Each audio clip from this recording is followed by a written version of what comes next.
fellow tamers Nishidestin, it's Mike aka Sanaku from Overground, and welcome back to the channel. Today we're going to be covering the next episode in the Rainbow series where we're going to be going over the color black. So this is kind of a weird one, but it's a deck that I've been kind of fooling around with over the last couple weeks. I've been slowly just waiting for the rest of my BT6 cards to come in. And this is going to be kind of a black Royal Knight toolbox, even though there's not that many Royal Knights in it. But we'll get to the explanation the further we go through the rest of the deck. But what this deck aims to do is kind of be a jack of all trades. It wants to be aggressive, it wants to be defensive, it wants to be tempo, it wants to be everything. It's got a little bit of everything, and black's kind of the one color that actually has the ability to kind of do all of that right now, because it keeps releasing such an eclectic assortment of cards. And I said this in past episodes when we talked about black as a whole in every Rainbow series. Black still kind of struggles to find its identity. There's not kind of one thing that it kind of is dedicated towards. Every single new set that gets released, it keeps kind of adding more to its arsenal, and it kind of becomes more and more of a wild card color, I think, which is actually really fun because it means you can kind of take black decks in a bunch of different directions, and not two black decks are ever going to be the same. So let's go ahead and talk about the card by card. As always, we're going to start with the babies. So we get 4 copies of the new BT6 Pokemon. And Pokemon reads that on deletion, we can reveal the top card of our deck. If it's a black Digimon, we can add that card to our hand, otherwise place it to the bottom of the deck. Now, there are arguments to play other cards like the Kaporimon that gives you plus 1,000 if you have Reboot or anything like that. Because we're also complementing this with 1 copy of the Kaporimon that gives you plus 1,000 if you have a blocker on your turn. And the reason why I chose Pokemon is because we're playing a lot of Digiburst in this deck. So sometimes the baby effect is largely irrelevant, because you're generally going to be choosing to detach that because you actually have better inheritables on better up in your stack. And we'll talk about that in a second. But Pokemon is just there as a consistency option. Since you are playing a deck that, it's black, so you do have a lot of blockers, more than the standard, any other standard deck. You have the ability to kind of stop an attack, have your Digimon get deleted, and then you can benefit from the Kaporimon, the Pokemon to look at the top card of your deck, and if it's another black Digimon, add it back to your hand to kind of recoup the resource that you just lost in order to kind of get you ahead 1 card deeper into your deck. This also means that if you do choose to be aggressive and your Digimon does get deleted, you can kind of replace them with a new body, assuming you had a black Digimon off the top, because all the Digimon we play are black outside of our Omnimon package, which is very small. You should usually get a hit. Moving on to our rookie, so this is why I say that the inheritables are very important. We're playing 4 copies of the promo Rhizomon. And what this does is that in play, all of your Digimon, black Digimon with 13,000 or more DP gain piercing. And the inheritable is that if a black Digimon has 13,000 DP or more, this Digimon gains security attack +1. If this Digimon specifically has 13,000 or more DP as well. So we're playing a lot of abilities to kind of get us into that threshold so that we can be sometimes very aggressive with our black Digimon, even though we sometimes have to play them very defensively. Next, we're playing 4 copies of Chikurimon. This is a new card from BT6. This is one of our many security triggers that we're going to see in the deck. So we actually play a lot of security triggers in the deck. And Chikurimon not only does it act as a rookie in our hand, but if it isn't our security, it acts kind of as an option to de-digivolve one of our opponent's Digimon by 1. So this kind of adds like the tempo aspect, so it helps us get ahead a little bit furthermore. We're playing 2 copies of Chumon. Chumon, again, the memory generic, as we discussed with like Terriermon, Gazimon, now Madoki Betamon. It's just a way to kind of keep our opponent in check, play around their memory boost, play around their hammer sparks, play around their other effects that help them gain memory to help them get ahead in the turn. And then we're just going to complement that with 2 copies of Hagurumon. I just needed another rookie to kind of round up the lineup, and to be honest, I'm not 100% sure what this should have been. There are arguments to play the new toy Agumon from BT6. There are arguments to play the Toy Agumon from the starter deck. There's arguments to even play original Toy Agumon that gives someone Reboot. But I just wanted to round out the list with just a cheap Digimon that I can just put into play. Just for now, we just kind of threw it in as a placeholder. Moving on to the champions, we're playing 4 copies of Nannymon. And Nannymon is, again, a new card from BT6, but it's also one of our security Digimon. So if it gets hit in security, it can be played immediately. And this is one of the reasons why we're playing a smaller rookie count, because not only does Nannymon come out for free and he's a champion that we can just start building on top of immediately, he also costs 3. So we can just play him as if he were a rookie and automatically have a level 4 in play to start building up off after the fact. And then to complement that in terms of security-wise, we also play Shademon. Shademon from BT5, you're familiar, hidden security just comes out for free and he's a blocker. And then we're complementing that with 2 more copies of Mechanorimon, which is another blocker. Mechanorimon is here for very specific matchups because you can make him very, very large, and you can essentially make it so that your opponent can't get through it.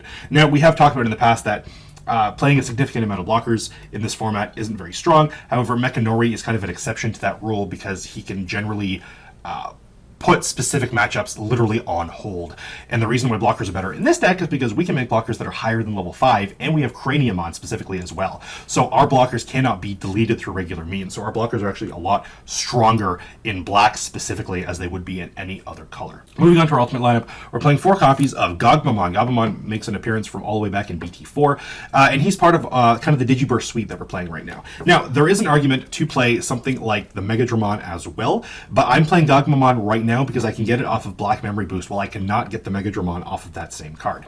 And what Gogmamon reads is that if we Digiburst 1, we can give one of our Digimon plus 2,000 until the end of our opponent's next turn. This helps by increasing our blocker DP range by helping us, hit a wider range of Digimon our opponent controls, while also enabling us to give our Digimon more DP to trigger our Sunraizamons, so that we can get that security attack +1, specifically our Black Metal Garurumons. And then it has the cool inheritable where all turns our Digimon gain plus 1,000. So again, that helps us with our Craniumons, for example, because we can get into a higher threshold to stop something that has a little bit higher DP, and that combos with something like our Ties as well.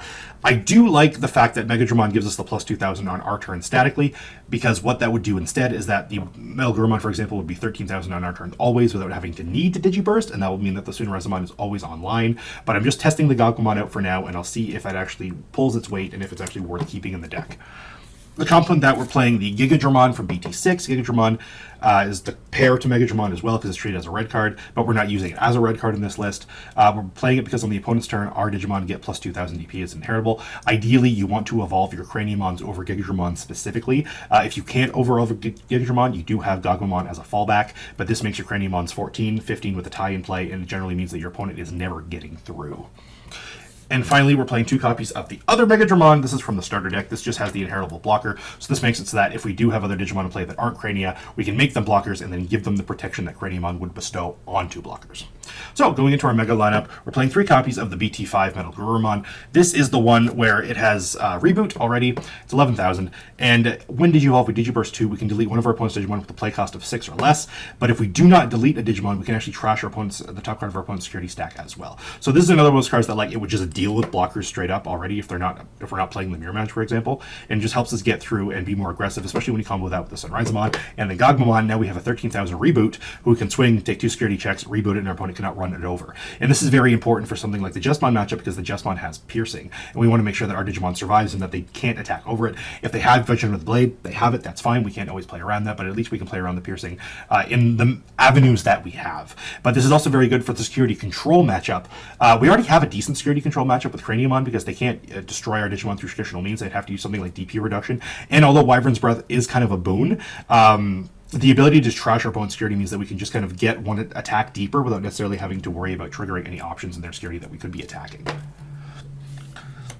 Next, we're playing through Craniumon. Best blocker in the game. All blockers can't be destroyed by card effects. And then we're playing a bit of a cool Royal Knight suite. Now, Craniumon himself is also a Royal Knight, which is going to be really important when it comes to the context of talking about Alphamon. You generally want to stick a Craniumon on board in this deck at all times. And what Alphamon does is that if he's checked in security, you add him to your hand already. So that's way you can get away with playing just the one copy because you're going to essentially search him through your security anyway, or through your other search cards as well. But if you have a Royal Knight in play or a card with X antibody in type, you can actually select up to 12 of your opponent's Digimon and they can't attack for the rest of the turn. So it's like Breath of the Gods. It basically ends your opponent's turn. They can't attack you any further. And Alphamon's just a really cool attacker on his own. If you swing with him, you can pay up to 5 memory, and you give him plus 1,000 for every memory that you paid. That'll combo with the Sunraizamons as well, because that'll give you, into that security +1 threshold, and at the end of an attack, you gain 2 memory. So if you pay 2, bump him up to 13, you get that security attack +1, and then at the end of the attack, you go back, you gain your 2. You essentially did that for free. Finally, the last Royal Knight we're playing is just one copy of Genkumon. And Genkumon here is that when you Digivolve, you destroy all your opponent's Digimon with the lowest play cost. And depending on what your opponent's board state looks like, that can mean that you're taking out the biggest Digimon on their board if they only have 1 stack set up. But if they decide to go wide and set up a bunch of little dudes, Genkumon can essentially wipe them out all in one fell swoop. And then Genkumon, if your opponent has something that's unsuspended, you gain security attack +1. This is here to combo with their Sunraizamons even further, potentially give Genkumon security attack +2.